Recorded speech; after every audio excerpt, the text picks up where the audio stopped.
अमित, देखिए लोगों का रिएक्शन भी आप सुन रहे हैं। सबसे बड़ी बात क्या हो जाती है कि अगर हम वोट शेयर की बात करें, चुनौती यही है इंडिया गठबंधन के लिए, क्या उस वोट शेयर को सीटों में तब्दील हो पाएगा या नहीं, ये एक देखने वाली बात है। लेकिन अमित, अगर आज तय हो जाता है, औपचारिक ऐलान हो जाता है, तो क्या चुनौती होगी बीजेपी के लिए?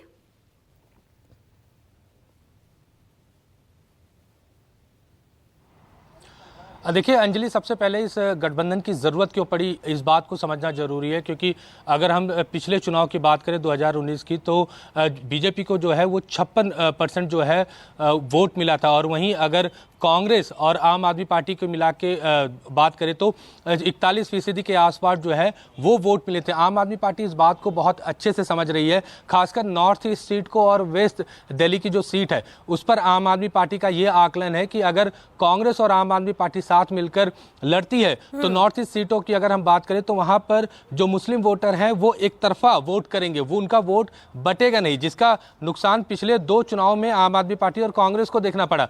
चांदनी चौक की सीट की बात करें तो वहां पर भी यही है कि जो बनिया वोट है वो डिवाइड हो जाता है बीजेपी और आम आदमी पार्टी के बीच में, मुस्लिम वोट जो है वो डिवाइड हो जाता है कांग्रेस और आम आदमी पार्टी के बीच में। तो ऐसे में आम आदमी पार्टी और कांग्रेस ये चाहती है कि कई सारे ऐसे वोटर्स हैं जो बीजेपी को वोट विधानसभा में नहीं देते और लोकसभा में नहीं देना चाहते।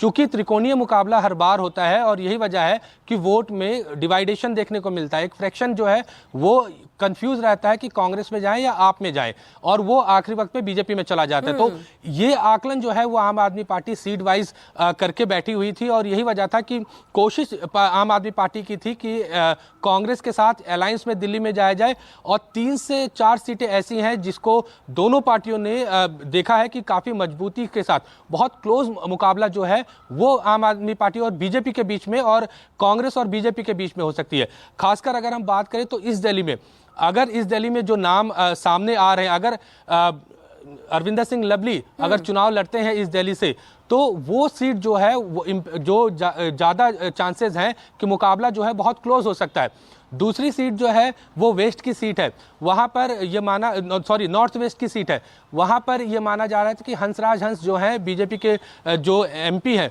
वो उनकी पकड़ जो है वो बहुत कम है और यही वजह है कि हो सकता है कि इस बार बीजेपी वहां पर नए चेहरे को उतारे। ऐसे में आम आदमी पार्टी ये चाहती है कि वहां पर जो अलायंस हो उसका कैंडिडेट मजबूत हो। वेस्ट दिल्ली की बात करें तो वेस्ट दिल्ली में आम आदमी पार्टी उस सीट को अपने पास रखी है, क्योंकि वहां से महाबल मिश्रा जो है वो एक मजबूत उम्मीदवार है। महाबल मिश्रा पहले कांग्रेस में थे और वहां पर उन्होंने चुनाव लड़ा तो वो दूसरे नंबर पे थे।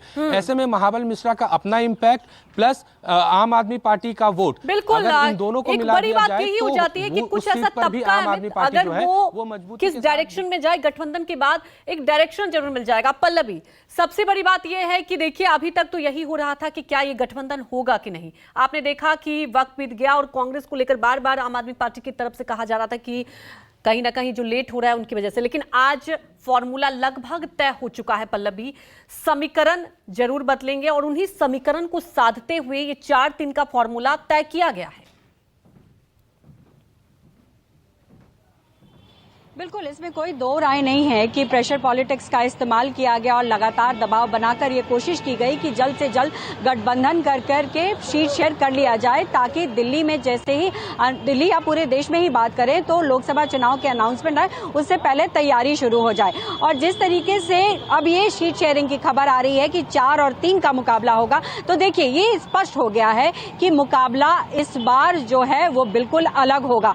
ये बिल्कुल सही बात है कि दिल्ली में जब भी 7 सीटों पर चुनाव हुए हैं उसमें त्रिकोणीय मुकाबला रहा। हालांकि शुरुआत में ये जरूर रहा कि कांग्रेस जो है वो नहीं चाहती थी कि आम आदमी पार्टी से अलायंस हो। ये दिल्ली यूनिट बिल्कुल कहीं ना कहीं ये नहीं चाह रही थी, लेकिन आला कमान ये चाह रहे थे, क्योंकि कांग्रेस की हालात जो है, पार्टी की हालात खासकर की बात की जाए, वो दिल्ली में लगातार खराब होती जा रही थी। बिल्कुल, और इस बार देखिए आम आदमी पार्टी के साथ गठबंधन होगा तो कुछ जो कांग्रेस के वोटर हैं, वोट शेयर की बार-बार हम लोग जिक्र कर रहे हैं, उसका एक इंपैक्ट दिखाई देगा। दिव्या का भी रुक कर लेते हैं। दिव्या, देखिए दिल्ली की जो जनता है वो और राज्यों के मुकाबले ये आप समझिए कि कई अलग मुद्दों को लेकर चुनावी जब जाती है मतदान पर तो वो वोट डालती है। और सबसे बड़ी बात यह है ना दिव्या कि दिल्ली की बात की जाए तो कई राज्यों के लोग आते हैं और वो वोटर भी होते हैं।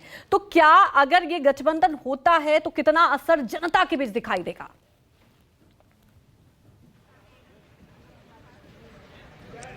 बिल्कुल, देखिए गठबंधन मुझे लगता है कि इस लिहाज से अच्छा है क्योंकि इस वक्त जो बीजेपी की पोजीशन है उसको शायद ये गठबंधन ही टक्कर दे सकता है। क्योंकि अगर मैं 2019 के आंकड़े की बात करूं, मात्र 56% यानी कि सिर्फ बीजेपी का ही 56% जो है वो वोट परसेंटेज था। आम आदमी पार्टी का लगभग 18% था और कांग्रेस का 22% था। यानी कि अगर वोट शेयर के हिसाब से देखें तो अगर आम आदमी पार्टी और कांग्रेस साथ आई है तो बीजेपी को अच्छी टक्कर दे सकती है। इस वक्त मैं नई दिल्ली लोकसभा सीट में खड़ी हूँ। यहाँ से मीनाक्षी लेखी सांसद बनी थी और 2018 में भी मीनाक्षी लेखी पहली बार यहाँ से सांसद बनी थी और देखिए लगभग 56% वोट उन्हें मिले थे मीनाक्षी लेखी को। बिल्कुल दिव्या, देखिए लोकसभा चुनाव में दिलचस्प क्योंकि पहली बार ये देखने को मिलेगा इस बार। अभी तक तो त्रिकोणीय मुकाबला होता था, आम आदमी पार्टी कांग्रेस एक साथ और सामने भारतीय जनता पार्टी। आप सभी का बहुत बहुत शुक्रिया। तो देखिए ये तो वक्त ही बताएगा कि इंडिया गठबंधन के बाद कितना इंपैक्ट होगा, लेकिन आज औपचारिक ऐलान हो जाएगा और 4-3 का फॉर्मूला तय हो सकता है। रुकते एक छोटे से ब्रेक के लिए, ब्रेक के बाद भी खबरों का सिलसिला लगातार जारी है।